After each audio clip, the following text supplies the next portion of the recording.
I'm going to have you introduce yourself for me. Okay, my name is Troy Baker. All right, Troy. What got you started in voice acting? What got me started? I wouldn't even say it was voice acting necessarily. I'm dropping stuff. I was a musician. We were recording an album at this studio, and I just happened to be wandering around when they were doing drums or whatever, and I just walked down the hall and saw that they were doing car commercials, and walked in and said, "Hey, I want to be on the radio," and they were like, "Hey, get out."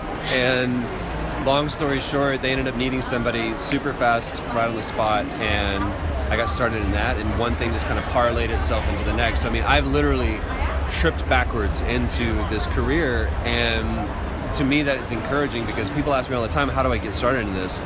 There's no formula. Everybody's story is different, and everybody's way in can be completely different. Yeah.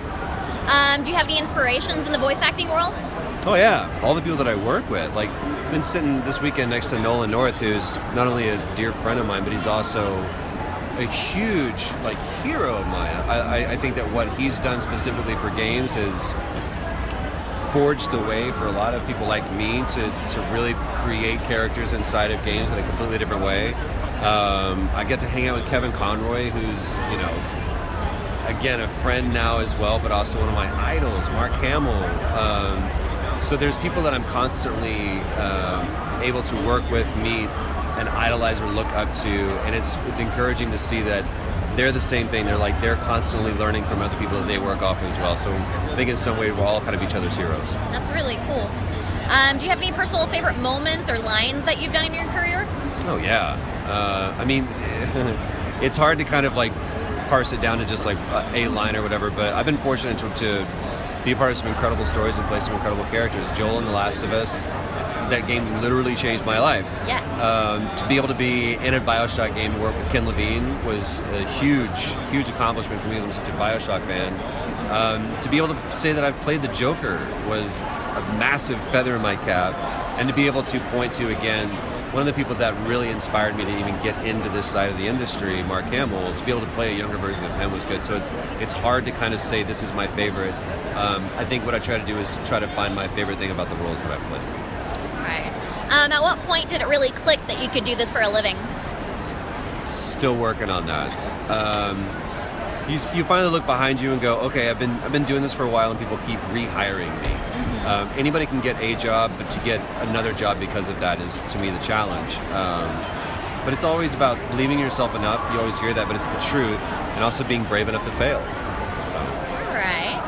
Are there any roles that you'd want to do but you haven't had the chance to? I mean, I would have to find out what that role is first. I've finally brought myself to a place where I understand I'm not going to regret a role that I didn't get. Mm-hmm. Because if somebody else got it, that was for a reason, and who's to say that I would have been better at it than they did if I didn't like what they did. And if there's a role that I really did like that somebody did, then I wouldn't want to be the one that came in and messed it up. I like that role because of what that person did.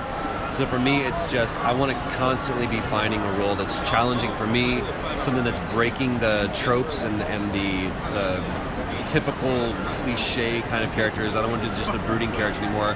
What I'm more excited about is seeing how people are really creating characters inside of the video game space that are on par, if not exceeding, what we're seeing in TV and film. Okay. You've been confirmed for the new Shadow of War game. Is there anything you can tell me about that you're really looking forward to? If you like Shadow of Mordor, I don't know if you can handle Shadow of War. It is so much bigger. Yeah? Just in every way. And I don't want to give anything away because they've got a really brilliant plan of how they're rolling everything out. But I'm honored to be back. I'm a huge Tolkien nerd. I love the character Italian, and being able to work with the guys at Monolith was an honor. We're going to start rolling out the story a little bit more. The story is richer. The story is deeper. The gameplay is.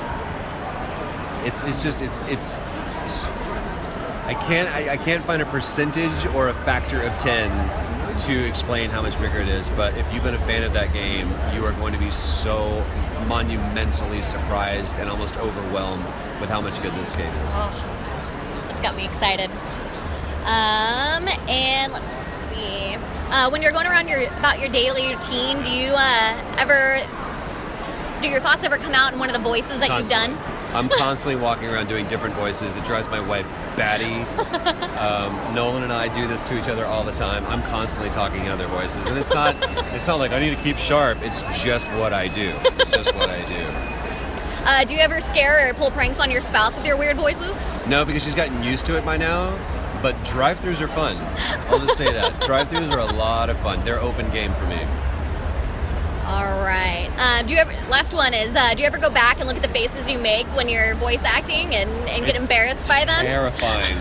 And obviously most of the stuff that I do now is performance capture, so it really is more about what I'm doing facially. So you learn a lot about yourself. You're like, I make that face when I make that sound. Creature sounds are the worst. Whenever I have to do like monster sounds, when I do the Joker, it looks like I'm having a stroke. And Mark Hamill always looks super cool. Like he looks like the Joker speaks. I look like I'm having a grand mal seizure. So that, again, that's just a testament to how good he is. Okay. Actually, I've got one more. Sure, go for it. Have you ever cosplayed as any of the characters you voiced and see if anyone recognized you? The only reason why I haven't is because I'm fortunate enough to go to a lot of these conventions, and the people that I see that cosplay do it so well. My game better be on point. I would never want to. Inevitably, you're going to compete with somebody, and there's some people that are incredible cosplayers. That's their skill, that's their talent. I just try to live within my world that I can do. That's so cool. All right. Thank you, love. Thank you so Appreciate much it. for My your pleasure. time. Yeah.